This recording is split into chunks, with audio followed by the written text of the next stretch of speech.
안녕하세요. 오늘은 우리 삶에서 영원한 숙제이자 나이가 들수록 유독 더 마음을 쓰이게 하는 인간관계에 대해 이야기해 보려 합니다. 젊은 시절에는 넓은 인맥이 능력처럼 여겨졌죠. 직장 동료, 동창, 각종 모임까지. 하지만 50대, 60대를 지나며 많은 분들이 이런 말씀을 하십니다. 사람 만나는 게 피곤하다. 퍼주기만 하고 상처받는다. 자식들도 내 맘 같지 않다고요. 이건 여러분이 예민해지신 게 아닙니다. 삶의 주기가 변하면서 관계의 목적과 방식도 당연히 달라져야 하는데 우리가 예전 방식을 그대로 고수하고 있기 때문입니다.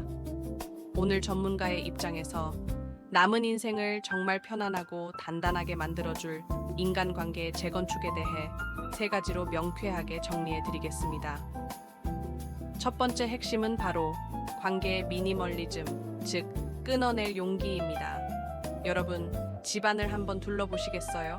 언젠가 쓰겠지 하고 베란다나 창고에 켜켜이 쌓아둔 물건들, 결국 먼지만 쌓이고 공간만 차지하다가 곰팡이가 피곤하죠. 집안에 안 쓰는 물건이 가득 차 있으면 정작 나에게 꼭 필요한 물건을 찾지 못하고 숨이 막힙니다. 인간관계도 정확히 똑같습니다.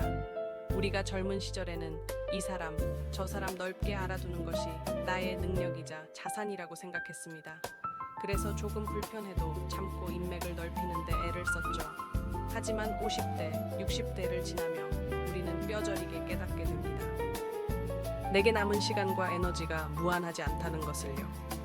남은 인생, 정말 좋은 것만 보고 좋은 사람만 만나기에도 턱없이 부족한 시간인데 왜 아직도 나를 피곤하게 하는 사람들에게 내 금쪽 같은 시간과 감정을 내어주고 계십니까?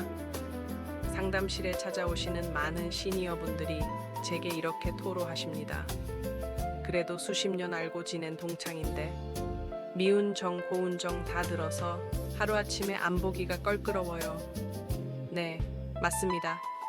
이 정과 의리라는 단어가 참 무섭습니다. 나를 갉아먹고 상처 주는 관계마저도 그저 오래되었다는 이유 하나만으로 억지로 끌어안고 가게 만듭니다. 하지만 냉정하게 스스로에게 한번 물어보십시오. 그 모임에 다녀오고 나서 그 친구를 만나고 돌아오는 길에 여러분의 마음은 정말 편안하고 즐거우셨습니까?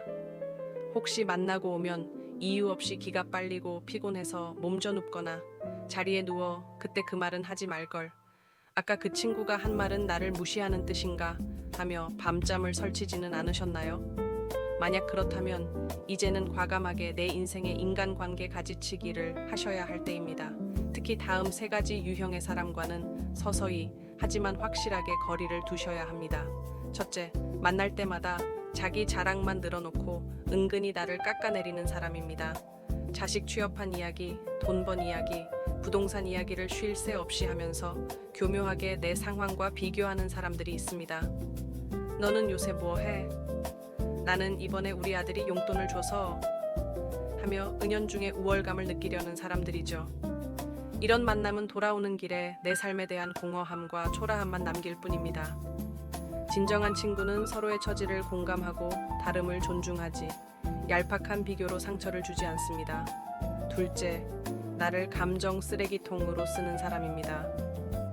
만나면 입을 열 때부터 헤어질 때까지 며느리 흉, 남편 욕, 앓는 소리, 세상에 대한 불만만 끝없이 쏟아내는 분들이 있습니다. 처음 한두 번이야 친구로서 위로해 줄 수 있죠. 하지만 이것이 습관인 사람과 계속 함께 있으면 내 영혼마저 그탁하고 우울한 기운에 전염되고 맙니다. 나이 들수록 긍정적이고 밝은 이야기만 나누기에도 바쁩니다.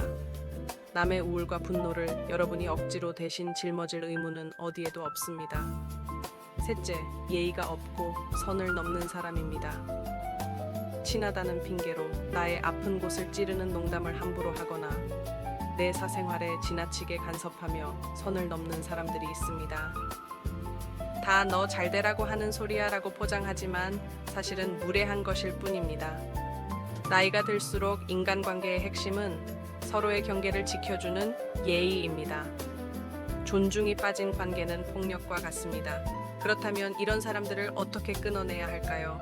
대판 싸우고 이제부터 너랑 절교야 라고 굳이 얼굴 붉히며 선언할 필요는 전혀 없습니다. 제가 추천하는 방법은 부드럽고 단호한 거리두기입니다. 내가 먼저 연락하는 횟수를 줄이십시오. 만나자는 연락이 오면 요즘 몸이 좀 안 좋아서 쉬어야 할 것 같아. 집안에 챙길 일이 좀 생겨서 당분간은 모임에 나가기 어렵겠어라며 정중하게 거절하는 연습을 시작하는 겁니다. 처음에는 거절하는 내 마음이 불편하고 왠지 죄 지은 것처럼 미안하실 수 있습니다. 하지만 그렇게 한두 번 핑계를 대고 거절하다 보면 상대방도 자연스럽게 거리를 느끼고 서서히 멀어지게 됩니다. 여러분, 나이가 들수록 인간관계는 더하는 것이 아니라 빼는 것이 절대적인 핵심입니다. 미안해하지 마세요. 불필요한 인연의 가지를 쳐내고 나면 놀라운 일이 벌어집니다. 내 마음속에 고요한 평화가 찾아오고 비로소 그 넉넉해진 빈자리에 나를 진심으로 아껴주는 진짜 좋은 사람들, 그리고 무엇보다 가장 소중한 나 자신이 쉴 수 있는 공간이 생깁니다. 내 마음이 편안해야 비로소 건강한 노후가 완성된다는 사실을 꼭 기억하시길 바랍니다. 두 번째는 시니어분들이 가장 힘들어 하시는 부분이죠. 바로 자녀와의 건강한 거리두기입니다. 평생을 희생해 키운 자식입니다. 그래서 성인이 되고 가정을 꾸려도 여전히 내 삶의 1순위에 자식을 두는 분들이 많습니다.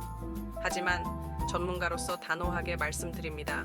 이제는 자녀의 삶과 내 삶을 철저히 분리하셔야 합니다. 간섭은 잔소리가 되고 지나친 기대는 서운함으로 돌아옵니다.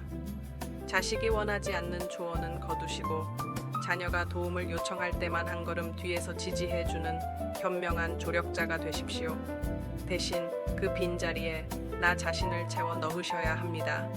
부모가 독립적이고 행복하게 자신의 삶을 즐길 때 자녀도 부모를 부담 없이 더 존경하고 사랑하게 됩니다. 자녀와의 건강한 거리두기, 품 안에 자식 놓아주기. 두 번째는 어쩌면 시니어분들이 앞서 말씀드린 친구나 지인 관계보다 훨씬 더 끊어내기 힘들어 하시는 부분입니다. 우리 시니어 세대 정말 치열하게 사셨습니다. 내 입에 들어가는 것 아껴가며 내 청춘과 꿈은 다 뒷전으로 미루고 오직 자식 하나 잘 입히고 잘 가르치겠다는 일념으로 평생을 희생하셨죠. 그 마음이 오죽 깊고 애틋하겠습니까? 자식이 조금이라도 힘들어 보이면 내 가슴이 덜컥 내려앉고 손주 키우는 게 서툴러 보이면 하나부터 10까지 다 참견하고 대신 해주고 싶어 하십니다. 하지만 전문가로서 저는 아주 단호하게 말씀드립니다. 부모로서의 맹목적인 보살핌의 역할은 자녀가 성인이 된 순간 이미 훌륭하게 끝이 났습니다. 이제는 자녀의 삶과 내 삶을 철저하고 냉정하게 분리하셔야만 합니다. 왜 그럴까요?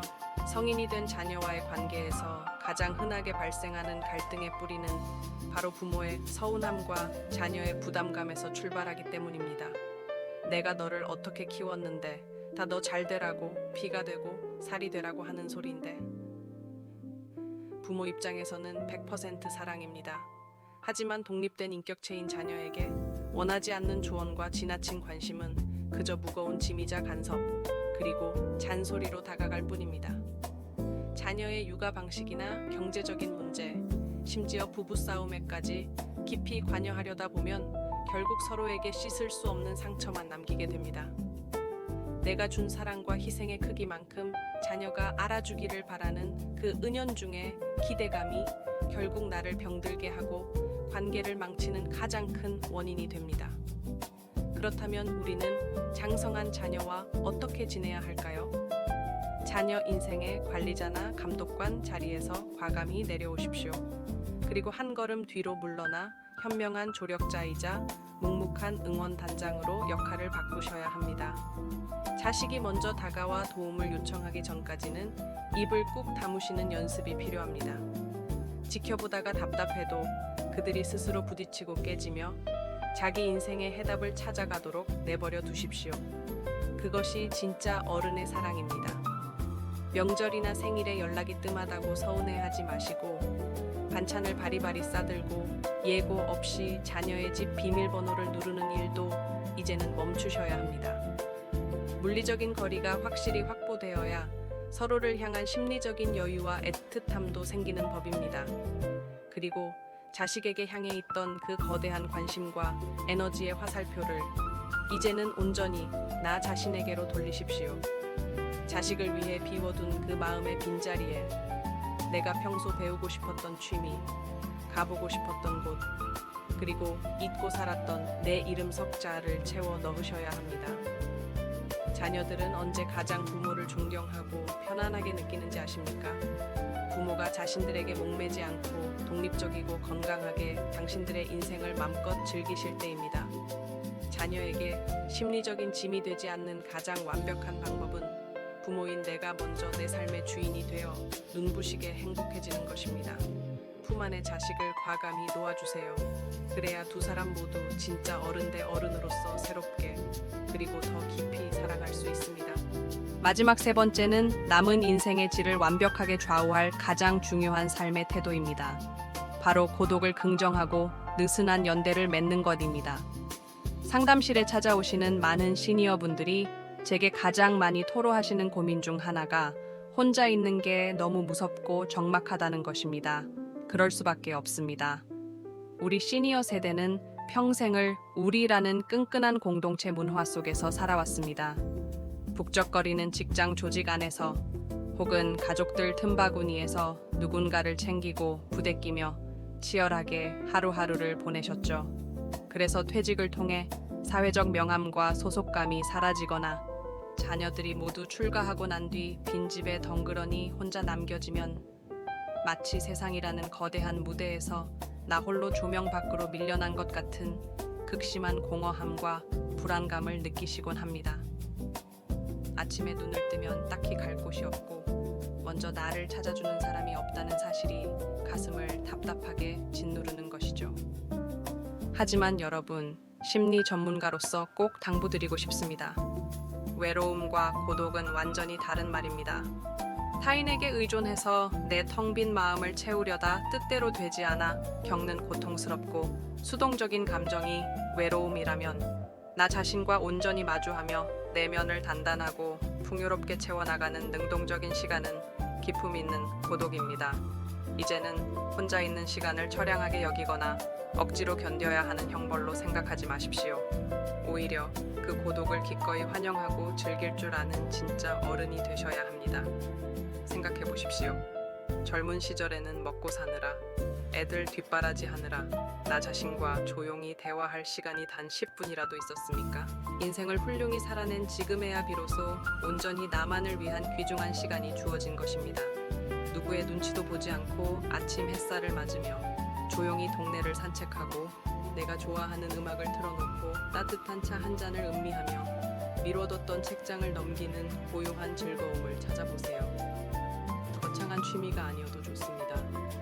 베란다에 화초를 가꾸며 생명의 경이로움을 느끼고 일기장에 내 감정을 솔직하게 적어 내려가는 그 시간, 온전히 내 숨소리에 집중하며 내 마음이 지금 어떤 상태인지, 내가 진짜 좋아하는 것은 무엇인지 들여다보는 그 고독의 시간이야말로 남은 인생을 흔들림 없이 지탱하는 가장 강력한 내면의 뿌리가 됩니다. 명심하십시오. 혼자서도 잘 노는 사람, 고독 속에서도 스스로 충만한 사람이 다른 사람과 함께 있을 때도 집착하지 않고 여유롭고 너그러울 수 있는 법입니다. 물론 사람은 사회적 동물이기 때문에 누구나 가끔은 타인과 웃고 떠들며 온기를 나누고 소통하고 싶을 때가 있습니다. 그럴 때 제가 시니어분들께 강력하게 권해드리는 방식이 바로 느슨한 연대입니다. 대부분의 사람들은 문득 외로움을 느끼면 무작정 핸드폰 주소록을 뒤적여 과거의 학연, 지연, 직장, 인맥에게 연락을 돌립니다. 하지만 결과는 어떨까요? 예전 동창 모임이나 종친회, 고향 친구 모임에 부푼 마음을 안고 나갔다가 오히려 마음의 상처만 듬뿍 받고 돌아오시는 분들이 십중팔구입니다. 왜 그럴까요? 과거의 인연들은 자꾸만 과거의 잣대로 현재의 나를 평가하려 들기 때문입니다. 만나면 반가움도 잠시, 이내 대화의 주제는 누구 집 자식이 어느 대기업에 들어갔네, 누구는 강남의 아파트가 얼마로 올랐네, 누구는 퇴직금이 얼마네, 연금이 얼마네 하는 해묵은 서열 싸움과 은근한 자랑으로 변질됩니다. 나는 그저 따뜻한 말 한마디, 사람의 온기가 그리워서 나갔을 뿐인데 돌아오는 길에는 묘한 박탈감과 초라함, 피로감만 어깨에 잔뜩 짊어지고 오게 됩니다. 나의 현재 우울함이나 고민을 털어놓았다가는 자칫 남들의 안주거리나 가벼운 동정의 대상이 되기 십상입니다. 그래서 이제는 과거의 무거운 끈을 과감히 놓고 새로운 방식의 관계를 맺어야 합니다. 바로 복지관, 문화센터, 지역 도서관 혹은 동네의 작은 취미 소모임의 문을 두드려 보는 것입니다. 그곳에서 오직 나의 현재의 관심사 하나만이 맞는 사람들과 새롭게 가볍고 산뜻한 관계를 맺으십시오. 여기서 가장 중요한 핵심은 거리를 유지하는 것입니다. 마치 추운 겨울날 고슴도치들이 서로의 천을 나누기 위해 모이지만 서로의 가시에 찔리지 않기 위해 적당한 간격을 두는 고슴도치 딜레마처럼 말입니다. 함께 모여 풍경 사진을 찍고 서툰 솜씨로 수채화를 그리고 동네 뒷산을 등산하며 즐겁게 웃고 떠드십시오. 하지만 절대 선을 넘어서는 안 됩니다. 상대방의 과거 직업이 무엇이었는지, 현재 사는 집은 자가인지 전세인지 몇 평인지, 자식이 어느 대학에 가서 무슨 일을 하는지, 남편이나 아내는 무엇을 하는지, 한국 사회에서 을에 친해지면 묻곤 하는 그 무거운 호구조사와 깊은 사생활은 묻지도 따지지도 않는 암묵적인 룰을 지키는 겁니다. 오직 오늘 그리신 꽃 그림 색감이 참 곱네요. 오늘 등산 코스는 공기가 참 달고 좋습니다. 라며 오직 지금 우리가 함께 즐기는 이 순간의 취향과 감정만을 교류하는 것입니다. 나이와 과거의 계급장을 다 떼고 오직 취향을 공유하되 사생활에서는 절대 넘지 않는 적당한 거리감, 끈적이지 않고 산뜻하게, 만날 때는 즐겁게 웃고 헤어질 때는 뒤끝 없이 각자의 일상으로 돌아가는 관계. 이 느슨하고 쿨한 연대야말로 타인과의 비교로 인한 스트레스나 피로감 없이 시니어의 삶의 생기를 불어넣는 가장 훌륭하고 안전한 활력소가 되어줄 것입니다. 늙어가는 것이 아니라 아름답게 익어가는 삶을 위해 이제 무거운 인연의 짐을 내려놓고 가벼운 발걸음으로 세상 밖으로 나가 취향의 친구를 만나보시길 강력히 권해드립니다. 자, 오늘 영상의 내용을 짧게 요약해 보겠습니다. 첫째, 나를 지치게 만드는 불필요한 인연은 과감히 정리하는 관계의 미니멀리즘을 실천하십시오. 둘째, 평생을 품어온 자녀와는 건강하게 심리적 거리를 두며 내 삶의 주도권을 되찾으십시오. 셋째, 나 혼자만의 고독한 시간을 사랑하되 타인과는 취향을 매개로 한 스트레스 없는 느슨한 연대를 즐기십시오. 인간관계에 정해진 완벽한 정답은 없습니다. 하지만 흔들리지 않는 명확한 기준은 단 하나 있어야 합니다. 바로 이 관계 속에서 지금 내 마음이 편안한가? 입니다. 내가 불편하고 상처받고 억지로 참아야만 유지되는 관계라면 이제는 과감히 손을 놓으셔도 괜찮습니다. 여러분은 지난 수십 년간 누군가의 든든한 부모로, 헌신적인 배우자로, 또 책임감 있는 사회인으로서 정말 최선을 다해 살아오셨습니다.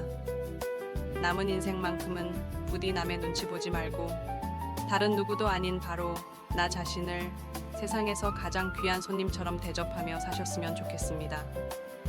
오직 나의 평안과 행복을 최우선으로 두는 여러분의 새롭고 당당한 인간관계를 저 역시 진심으로 응원하겠습니다.